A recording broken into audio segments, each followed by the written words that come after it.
행정수도 새로 자치분권 개헌 하나 둘 셋.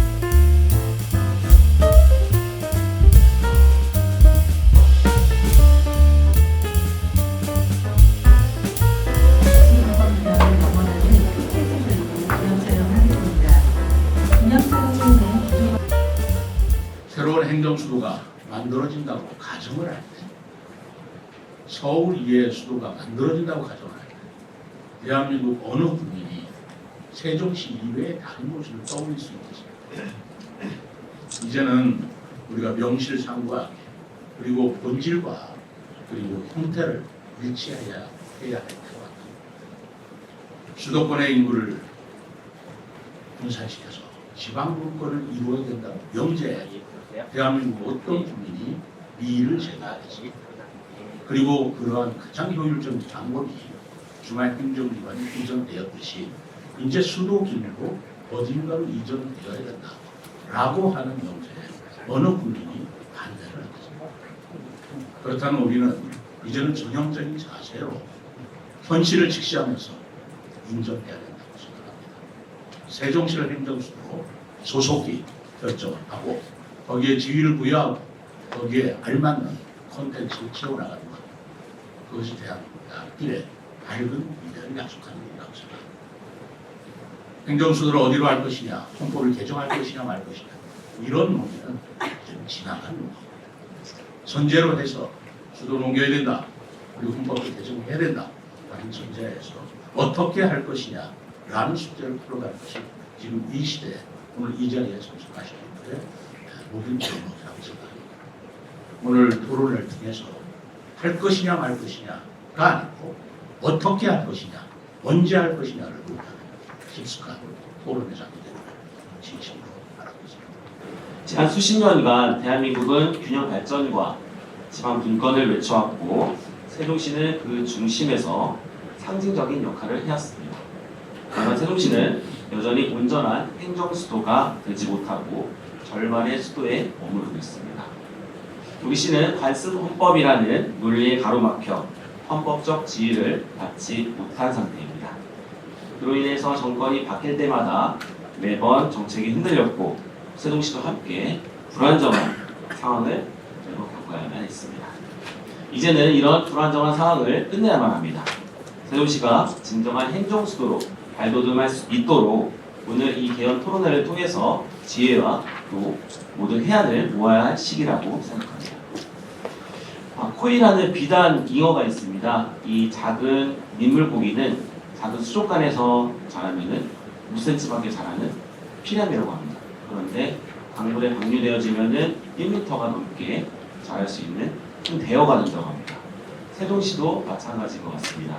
낡은 헌법의 틀에 갇혀서 작은 중소도시로 머물 것이 아니라 앞으로 개헌을 통해서 대한민국을 이끌어갈 미래를 준비하는 더 큰 도시로 성장해야 될 것이라고 생각합니다. 자치분권 역시 그 연장선상에 있습니다. 지방정부가 더 많은 권한과 책임을 가지고 자율적으로 성장해 나가는 것이 국가 경쟁력을 높이는 길입니다.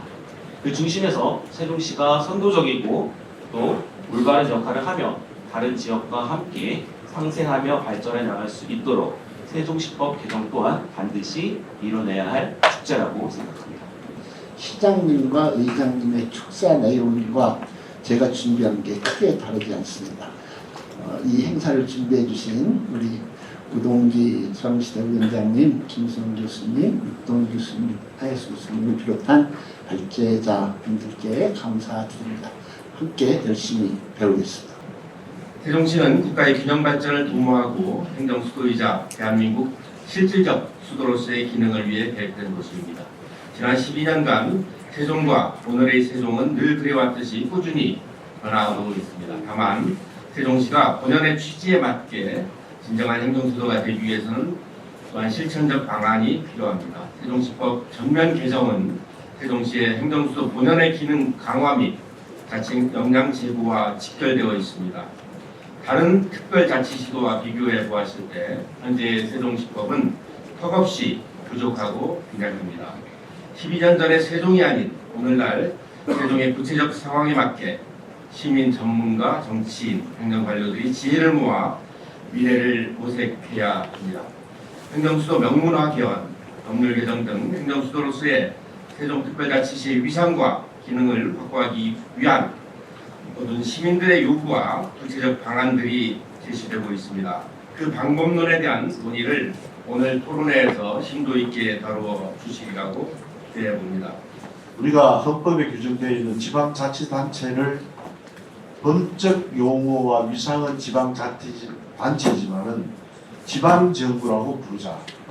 그것이 2022년 12월 어느 날 4대 단체장 협의회와 함께 논의되었던 사항이었습니다. 그 이후부터 정부의 대통령의 메시지는 지방정부로 표현되는 획기적인 전환이 있었습니다. 두 번째는 연방제에 준하는 자치분권을 지향한다. 이것이 윤석열 정부가 제안했던 지방시대 정부의 모토였습니다.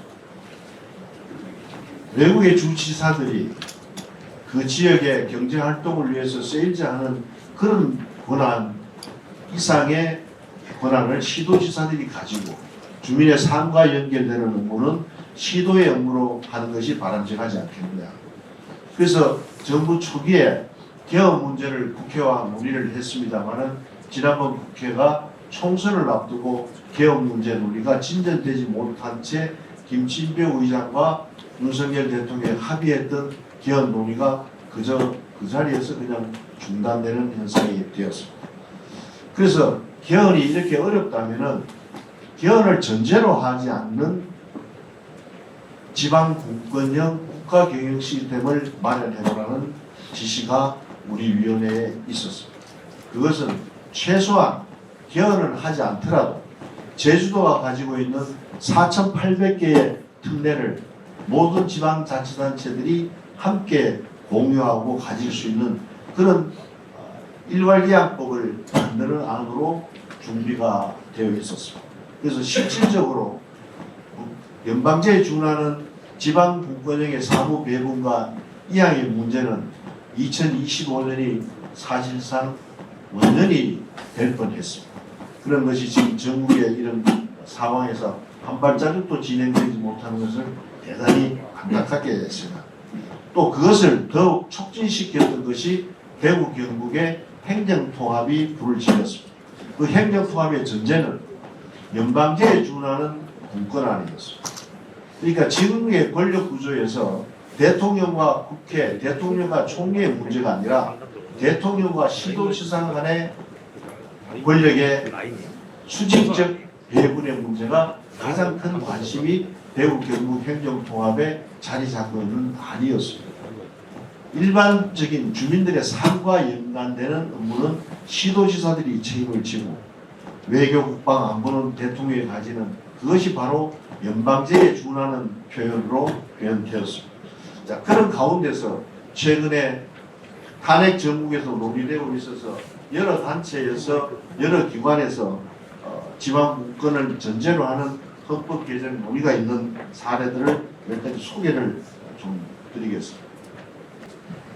1987년 국차 헌법 개정 이후에 국회가 4차례 헌법 개정 자문위원회를 가졌고 한 차례의 헌법 개정 특별위원회까지 구성됐습니다. 그리고 2018년에는 문재인 전 대통령이 발의한 개헌안이 2018년 3월에 완성되게 됐습니다. 또 시도지사 협의회 개헌안이 2018년 1월에 발표되게 됐습니다.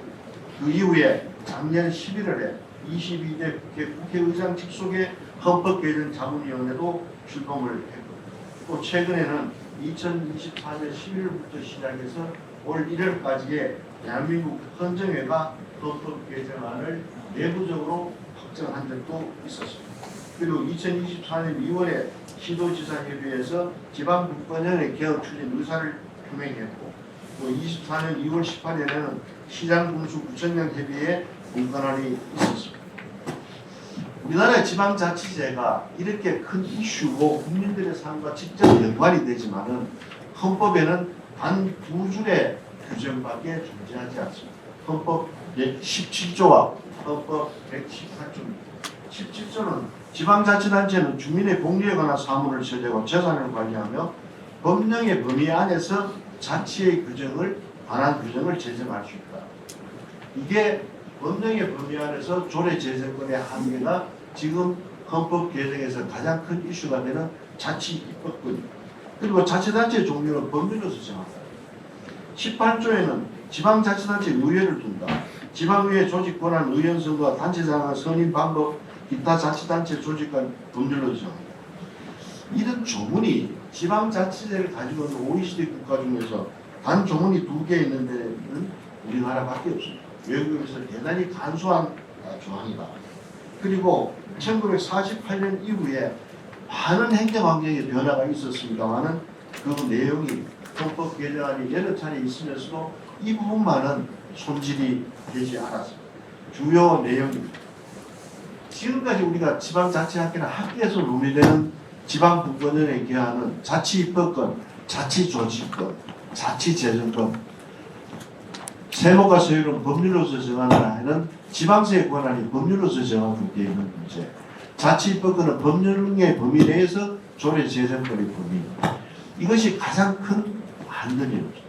그러나 그 안들의 내용을 한번 살펴보면은 우리가 이 헌법을 프랑스의 헌법처럼 우리도 헌법 전문에 대한민국이 단방제 국가냐 연방제를 떠나서 집권 국가냐 분권 국가냐는 것을 헌법 전문가 총강에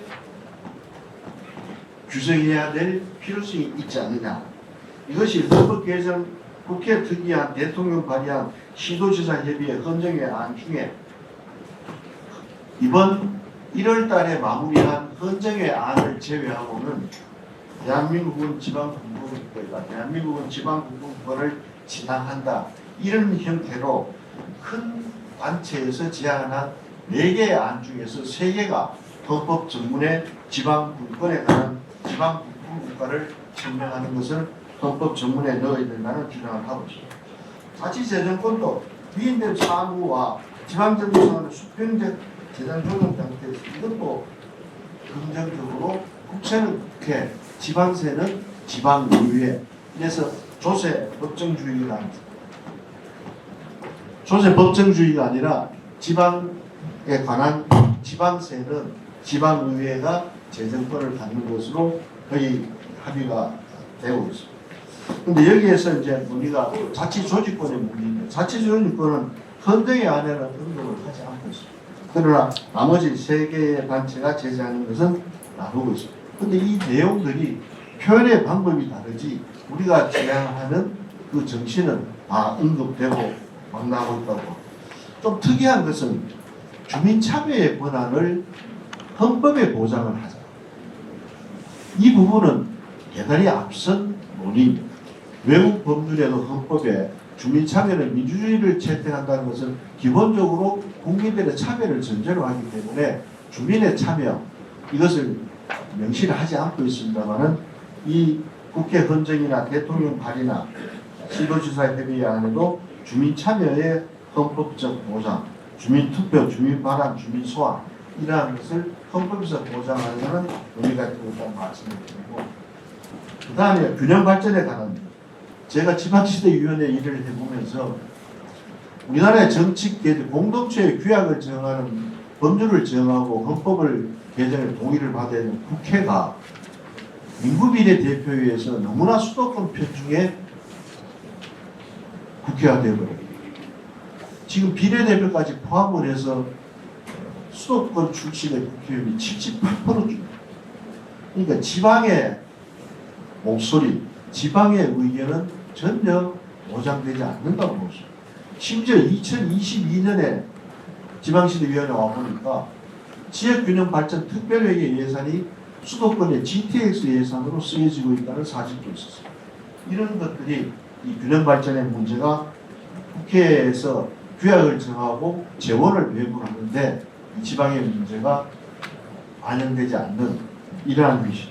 근데 이것은 다행스럽게도 내 단체 다가 지역 비례대표의 필요성에 대해서는 인정을 하고 있다. 그 형태는 조금씩 다릅니다. 제2국무회의를 두자. 근데 제2국무회의를 두자라는 안은 지금 87년부터 나와서 지금 중앙지방협력회의라는 안으로 실질적으로 현재 가동 중에 있습니다. 그래서 지금 나머지에서는 양원제를 둬서 지역 비례대표를 하고 상원이나 그러니까 참여원을 국회 안에는 민의원과 참여원을 두자고 했는데 참여원에서는 외교, 법률 정하는 고위공무원 임명에 관한 청문, 동의, 고위공무원 탄핵 소추, 지방자치와 균형발전에 관련 사항에 대해서 결정권을 가지는 것이 지역대표로 구성되는 상원에다가 권한을 주자. 그래서 이것은 대단히 고무적이다. 그래서 4개 단체 다가 대통령 발의에는 지역대표 상원 안은 없습니다만 그 당시에 국가자치분권회의를 둔다. 그래서 국가분권자치회의를 둔다는 것이 지금 중앙지방협력회의로 분기별로 회의를 가지고 있는 그것으로 발전했다는 말씀입니다.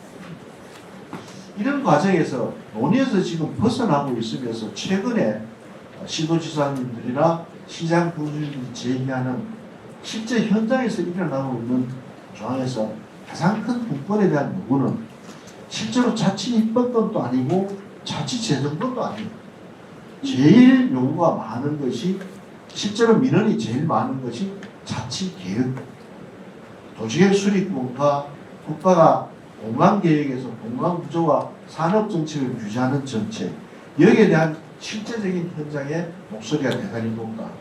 그래서 우리 자치 5권 중에 자치 계획권에 관한 논의도 이번 기회에 논의가 되어야 되지 않느냐는 제안을. 또 하나는 여기에 뒤따라 분권에 뒤따라서 책임 있는 분권이 이루어져야 된다는 것은 지방자치가 가지고 있는 가장 큰 전제입니다. 이 전제를 달성하려면 지금 언론이나 지방자치를 견제하는 장치는 시민단체들인데 지금 언론과 시민단체는 후속 세대도 없습니다. 언론은 제 기능을 발휘를 못합니다.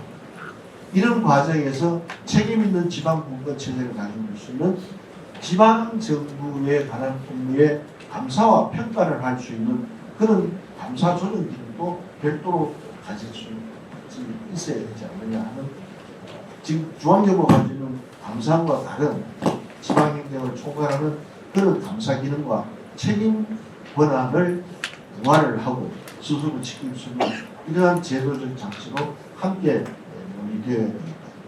그런데 또 하나는 오늘 자료는 있지 않습니다만 우리 실제로 지방자치가 일반 행정자치하고 교육자치가 두 틀이 지금 움직이고 있습니다. 그런데 실제로 교육자치에 관한 부분은 헌법에 엄밀한 명시된 규정이 없습니다. 교육의 독립성 이것만 명시되어 있습니다. 그래서 지금 교육자치와 행정자치한 논의가 상당히 현장에서는 복잡하게 이루어지고 있는데 이것을 통합하자는 안, 뭐 여러 가지 안들을 교육감 선출 안부터 시작해서 있는데 이 부분에 관한 논의도 한번 이루어져요.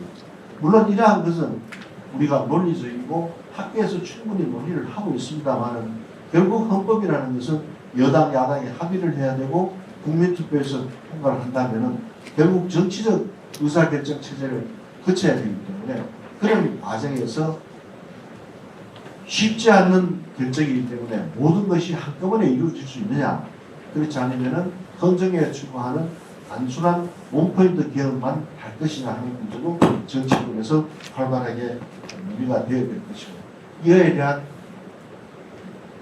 주장도 지방정부에서 활발하게 이루어져야 됩니다. 그 무엇보다 중요한 것은 7공화국을 여는 헌법이라는 건 우리 미래 세대의 대한민국이 살아가는 삶의 집이라고 할 수 있습니다.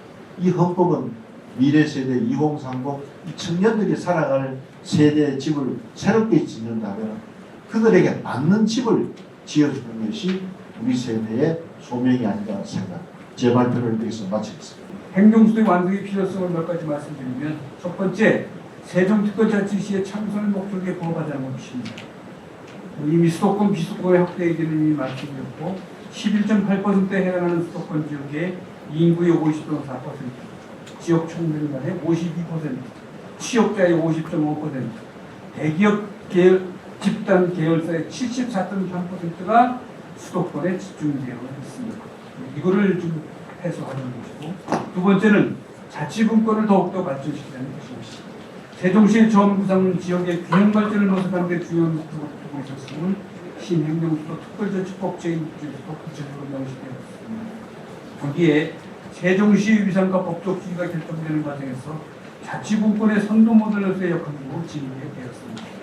단층제의 광역자치단체로서 시군구를 설치하지 않는 단층제의 특성을 띤 자치분권의 선도 모형으로 발전하게 됩니다. 세종시는 여타의 시도와 비교할 때 행재정상의 특례는 물론이고 사업 특례도 징계되었습니다. 향후 세종시는 특례의 추가를 통하여 자치분권의 선도 모델로 더욱 발전되어야 하겠습니다. 특히 우동규 의원님께서 말씀하신 대로 제주특별자치가 지금 4,770개 정도의 특례를 갖고 있는데 적어도 이 수준의 권한을 갖는 것으로 추진되는데 그 시범도시로 되는 것도 중요하지 않을까. 행정수도의 건설 과정에 자치건축 확보가 필요합니다. 향후 행복도시청과 세종시의 통합을 전제로 사전중구 입자금이 필요하며 재정특례, 재정 등의 위임조례 확대 등이 요구되는 시점이라고 생각합니다. 아울러 세종시가 자덕지능을 지닌 세계 명품 도시로 발전되어야 한다는 논의도 신행정수도 구간 초기 단계에서부터 시작되었습니다. 기본적인 도시 기능과 5초 원의 도시 기능이 조화를 이룬 자덕도시를 발전시킨다는 것은 처음부터 목표였습니다. 자덕 기능을 가진 세종시여야 되겠습니다. 두 번째는 행복도시로 추구된 목표의 미완성입니다. 수도권의 진압 등 집중했다는 부작용을 해서 국가의 균형 발전, 국가의 경쟁력 강화라는 행정도시의 목적도 목표에는 조금 미흡하지 않은가 생각합니다.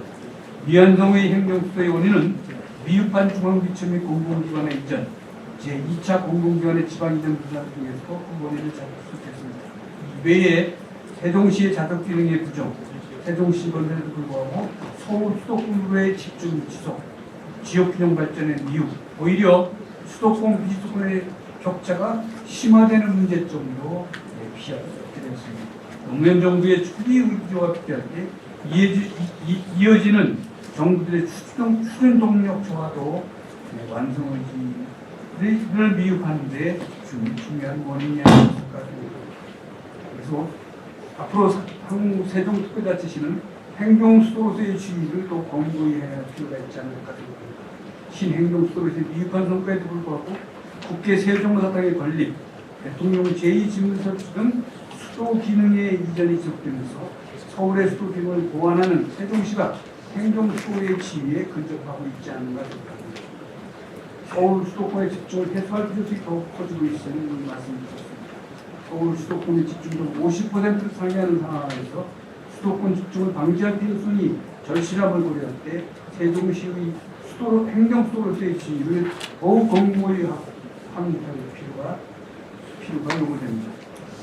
자치분권형 헌법의 개정을 추진될 경우 행정수도의 헌법적 규정을 제도화하는 것이 최상의 방안이라고 생각합니다. 현재 대통령의 탄핵속지라는 정치적 상황에서 효과적인 전략이 어떻게 적절한지 분명합니다만 윤석열 정부 또는 새로운 정부의 시대 정신과 또는 기존과 부합하는 행정수도로서의 지위를 모색해야 하겠습니다.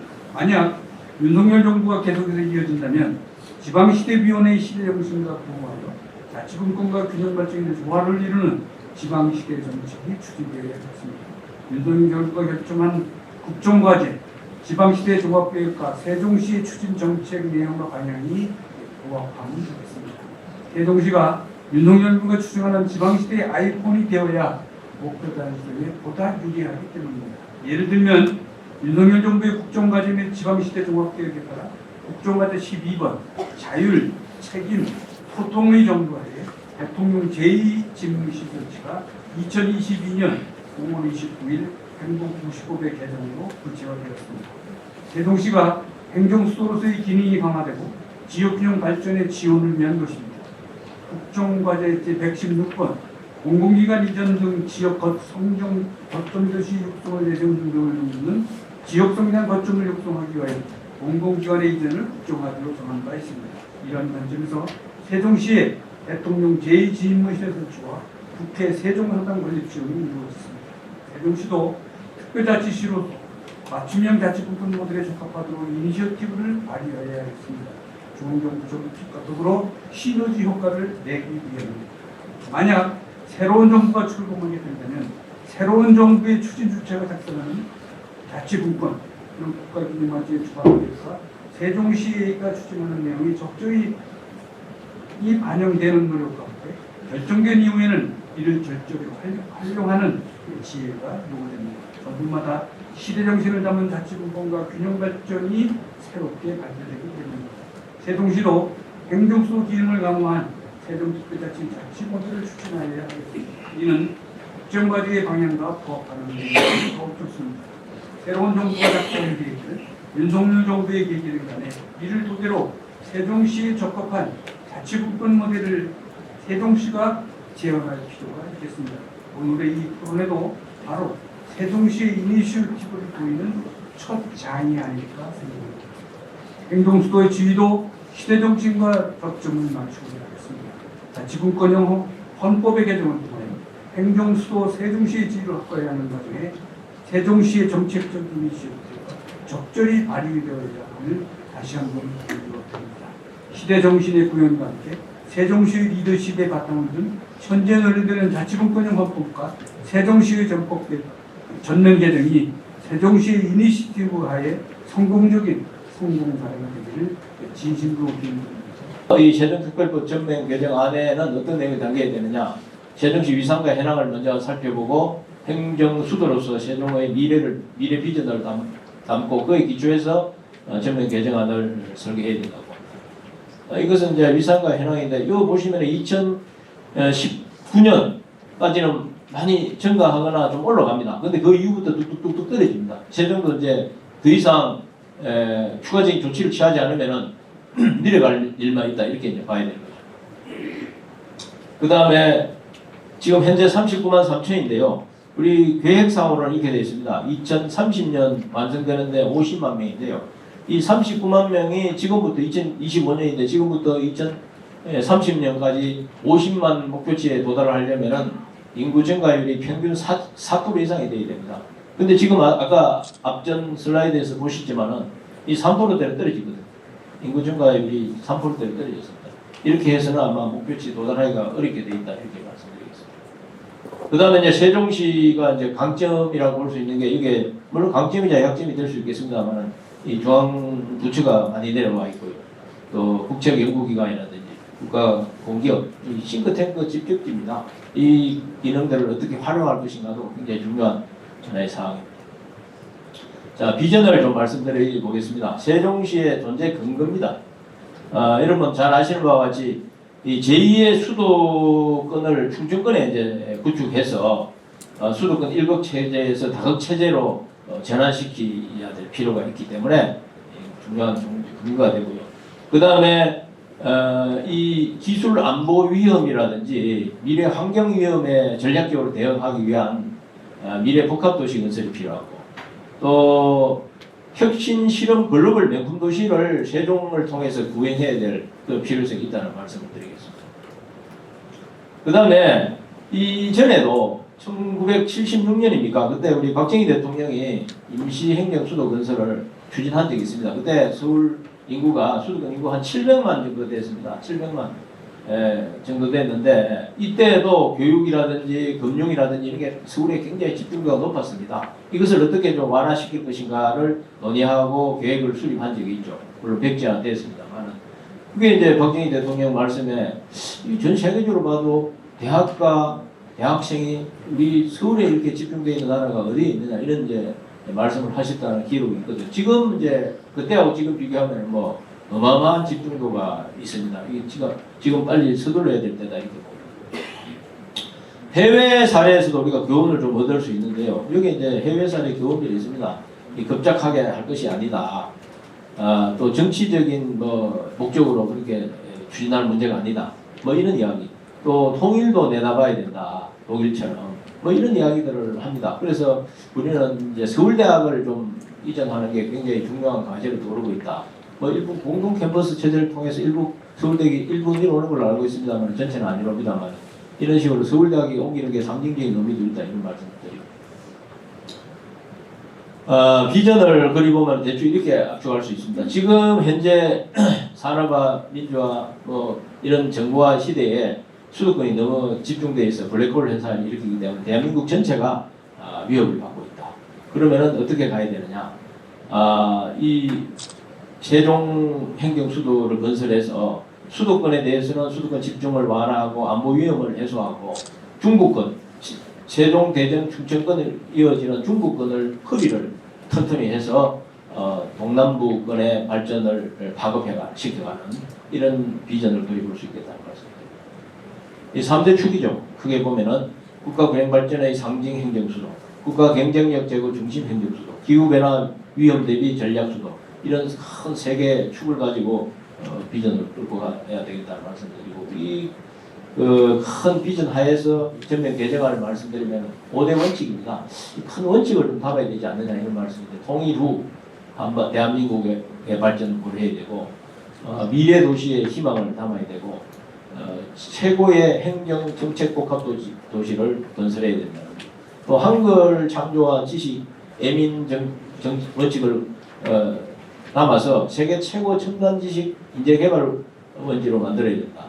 또 중부권을 수도권과 연계된 상생하는 핵심 생태계로 만들어야 된다. 이 큰 5대 원칙을 담을 필요가 있다는 말씀 드리고요. 그 다음에 이제 쟁점이 있습니다. 쟁점도 잘 고려해야죠. 이 정치 행정적 차원의 쟁점 3가지 참고해 주시기 바랍니다. 그 다음에 법리 차원의 쟁점도 4가지가 있습니다. 개헌 차원, 법률 차원, 세종시 설치법 전면 개정 시 전문 등 법률화를 어떻게 할 것인가, 뭐 이런 것들, 실효성을 확보하기 위해서 어떤 노력을 할 것인가, 이런 이제 쟁점이 있습니다만은 이런 것들을 이제 잘 고려해서 법률에 담아야 되겠죠. 자, 참고로 말씀드리면 이게 용역의 결과물로서 좀 정리를 했습니다만 이 최종안이 아닙니다는 이 사실을 밝히고요. 전문가 취지입니다. 원칙이 과거에 이렇게 되어 있습니다. 행정 수도로 말은 안 들어있습니다. 이 세종특별법에. 그러나 수도권 가밀 집중을 억제하고 지역개발 및 국가균형발전을 취한다 이런 사실이 되어 있는데 그에 덧붙여서 창조와 혁신을 통해서 첨단과학과 문화예술의 진흥, 미래전략산업과 인재의 육성, 기후변화 도시환경 문제의 해결을 등을 선도하는 지속가능한 자족도시. 이게 지속가능한 자족도시. 지금은 우리 세종 그때 특별히 행복도시 추진할 때 원안이냐 수령안이나 이렇게 다툴 때 자족도시 기능이 많이 빠졌습니다. 그래서 자족 기능을 강화하는 내용을 넣어야 된다는 말씀을 드리고 싶습니다. 두 번째 이제 법률의 목적입니다. 목적도 큰 비전이라든지 5대 원칙이라든지 이런 것들을 고려해서 뭐 격차 해소나 균형 있는 발전은 뭐 일부 들어가 있습니다. 그런데 여기에 보면은 자족 기능 확충이 추가되어야 되고 한글 우수성을 알리고 민족 문화 발전을 도모한다 이런 내용들. 도시 생태계와 지역 혁신, 그 다음에 지방행체제 모범 도시 이런 것들을 육성하는 내용을 이었습니다. 여기에 이제 애매하게 들어가 있습니다. 이 특별법에 행정 수도에 준하는 지위를 가진다. 왜? 행정 수도라는 게 법률 용어로 안 들어와 있기 때문에 이제 이렇게 쓸 수밖에 없는데 우리가 장기적으로 이런 식의 검토가 필요하죠. 수도를 어떻게 정의할 것인가? 행정 수도는 어떻게 정의할 것인가? 정치 행정 수도는 어떻게 정의할 것인가? 이게 좀 깊이 있는 스터디를 통해서 이런 학자들 간의 컨센서스가 이루어지면 이런 게 법률 용어로 들어와야 실질적이고 달력을 받을 수 있다 이런 말씀드리겠습니다. 그 다음에 지식 서비스 산업 육성과 관련해서도 이 중요한 사항으로 되어야 된다는 말씀드리고 그 다음에 이제 지금 부문별로도 다 했는데 그거 다 소개해 드릴 수가 없어가지고 좀 굵직굵직하게 배워야겠습니다. 예를 들면은 그 행정 특례는 어떻게 할 것인가, 기구 정원, 특행기관, 자치 개청 이런 것들을 어떻게 가져갈 것인가? 재정 특례는 어떻게 할 것인가?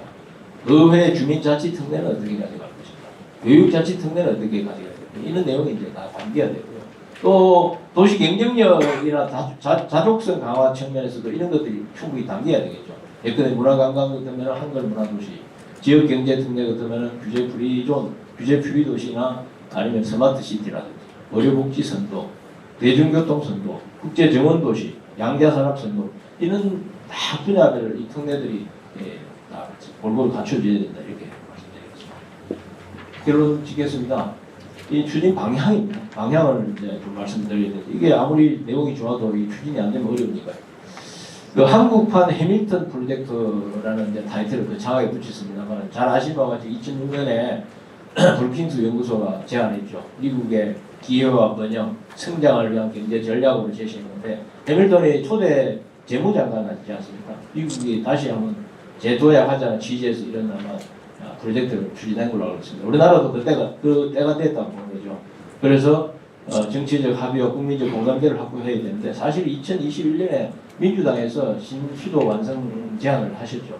그 다음에 2024년에 국힘당에서도 총선 선거 공약으로 정치 행정 수도 완성을 공약을 내세웠습니다. 이런 것들을 근거로 해서 정치적 합의를 이루면 좋겠다는 것이고 그 다음에 중부권을 아우르는 상생발전과 국가번영인데 이 중부권을 발전시키는 것이 국가 전체적인 상생발전에 기여한다는 걸 우리가 충분히 주지시킬 필요가 있다는 거죠. 특히 워싱턴 DC 모델처럼 세종만 발전시키는 것이 아니고 세종은 스타트업, R&D, 지식 및 양자산업, 전략인재 양성에 중점을 두고 대전공주는 AI 및 반도체, 오송청주는 바이오, 메디컬 이런 쪽으로 시켜서 세종 플러스 그 주변 지역 전체를 발전시킴으로 인해서 국가 전체적인 번영으로 가져가게 만드는 전략이 필요하다는 것이고요.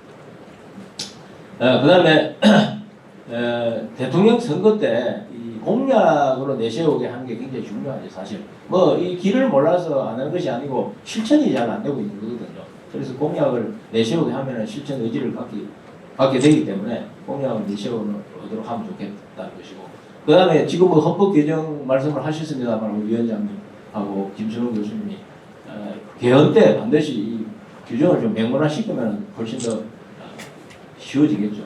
대한민국의 수도는 법률로 정한다 이런 식으로 해버리면 간섭헌법을 우리가 제약에서 벗어날 수 있기 때문에 이렇게 하면 좋겠죠. 그 다음에 시민사회 연대도 강화해서 국민적 공감대도 확보해가는 노력이 굉장히 중요하겠다 이런 말씀드립니다. 끝으로 제가 말씀드립니다. 그 단태 신곡에 보면 제일 감명 깊은 사람마다 다릅니다. 감명 깊은 그 문장이 미지의 숲에서 길을 잃었다 이런 표현이 나오거든요. 우리는 세종 발전시키는 데 있어서 지역 균형 발전시키는 데 있어서 다 알고 있는 숲에 들어가 있습니다. 우리가 의지가 없는 실천 의지가 없는데 그 실천 의지를 어떻게 우리가 갖도록 만들 것인가 이게 핵심 사항이 아닌가 싶습니다. 이상 마치도록 하겠습니다. 감사합니다.